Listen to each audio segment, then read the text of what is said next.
All right, today we're pulling back the curtain on a really dark side of academic research. We're going to expose a deceptive practice that's designed to pollute science and prey on hardworking scholars. Welcome to the wild world of predatory publishing. So let me ask you this question. You'd think the answer would be a simple yes, right? I mean, we all trust that the scientific publishing process is there to filter out the junk and lift up the good stuff. But what if I told you there's a whole system out there designed to look legit while being anything but? So, to really get to the bottom of this, let's treat it like an investigation. We need to start by understanding the crime scene itself. What in the world makes a scientific journal predatory? Okay, so here's the official definition. But let's be real about what this means. This isn't just about sloppy work or low-quality science. No, this is an active, exploitative business model. It's a straight-up scam, where journals trick researchers into paying to get published, but then they don't do any of the important stuff, like actual peer review. Their whole game is about making a quick buck, not advancing human knowledge. So you might be wondering, why does an industry like this even exist? Well, the motive is actually pretty simple. It cleverly exploits this massive pressure cooker that sits right at the heart of the academic world. You've probably heard this phrase before, publish or perish.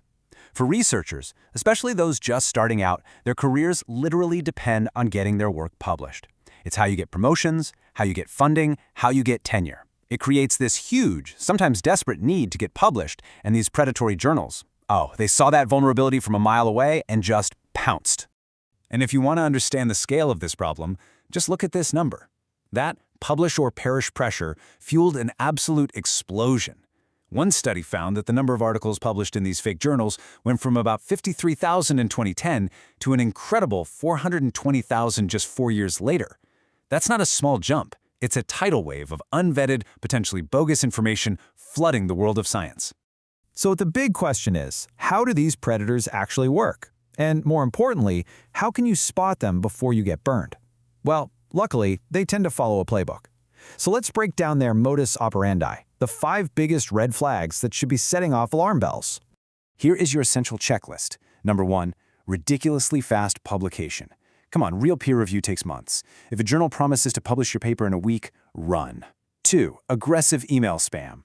You know the ones, super flattering, calling you a distinguished researcher, but they spell your name wrong. 3, they're ghosts in the major databases. Real journals are indexed in places like Scopus or Web of Science. If they're not there, it's a bad sign. 4, fake editorial boards.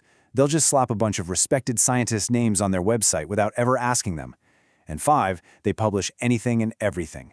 A journal about marine biology publishing a paper on 18th century poetry? Yeah, that's a clue they just want your money. You know, that point about fake editorial boards is so wild, some researchers decided to put it to the test with this brilliant sting operation. You're going to love this. They invented a totally fake scientist, Dr. Anna O. Sust. And the best part? Sust is Polish for fraud. Her resume was a joke. No real publications, nothing. And then they started applying for editor positions at different journals on her behalf. And the results were just wow. 40 predatory journals offered Dr. Fraud a spot on their editorial board, no questions asked. Some replied within hours. Meanwhile, not a single legitimate journal fell for it. It just proves that at these predatory outfits, there's nobody home. The lights are on, but there is zero quality control. Okay, so just when you think the scams couldn't get any wilder, there's actually another layer to this deception you need to know about. Think of it as the evil twin of the predatory journal. So let's break this down. A predatory journal, as we've seen, is a fake that's built from the ground up to trick you. But a hijacked journal? Whoa, that's next-level deception. These are fake websites that clone a real, respected journal. They steal the real journal's name, its official registration numbers, everything. They're basically academic identity thieves, trading on a good reputation they didn't earn. So, with this giant wave of fraud washing over the academic world, people desperately needed a way to fight back. And the first major hero in this story wasn't a huge institution. It was a single, dedicated librarian. Meet Jeffrey Beall.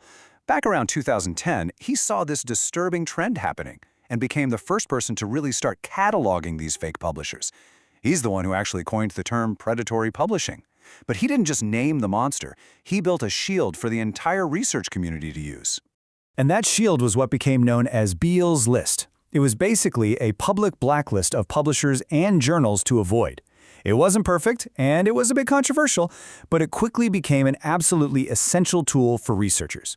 Now, Beall took the original list down a few years ago, but the idea was so important that other people have picked up the torch and now maintain updated versions of it online. Okay, so we've investigated the crime scene, we understand the motive, we know the methods. Now we get to the most important part of all, your defense. How do you actually protect yourself and your hard work from these scammers?